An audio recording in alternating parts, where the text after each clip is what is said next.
Ma io ho scoperto che il sentimento della gelosia non è un sentimento universale. Per esempio, gli eschimesi, popolazione molto diversa da noi, per gli uomini eschimesi, se la moglie entro l'anno non rimane incinta, sono loro a spingerla a trovare un altro uomo. Cioè, proprio loro, anche perché in effetti tu esci dall'igloo, vai, trovatelo un altro, vai. Cioè, in effetti al Polo Nord è difficile trovare, che puoi trovare? Un ricercatore disperso, Alberto Angela puoi trovare. E vale la pena? Non ne vale la pena. In Brasile c'è una tribù meravigliosa, credo che sia dell'Amazzonia, ma non ne sono sicura. Allora, secondo questa popolazione, e secondo gli uomini di questa popolazione, le donne possono tradire con gli uomini della stessa tribù, ma non con quelli di un'altra tribù. Altrimenti si offende il tradito e tutta la tribù.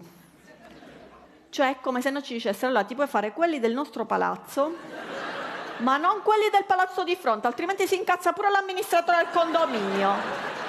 Le cose bizzarre del mondo, no? In Svezia, se una donna trova il marito a letto con un'altra, non ci sono problemi.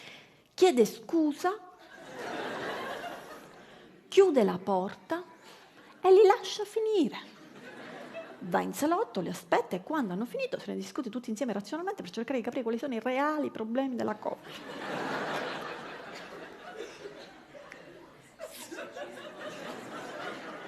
In Sicilia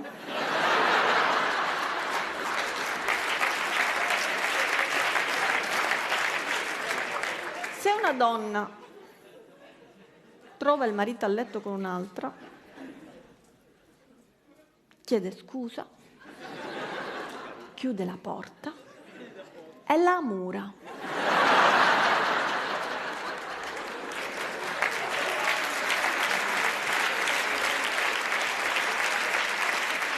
Qua dovete morire lentamente.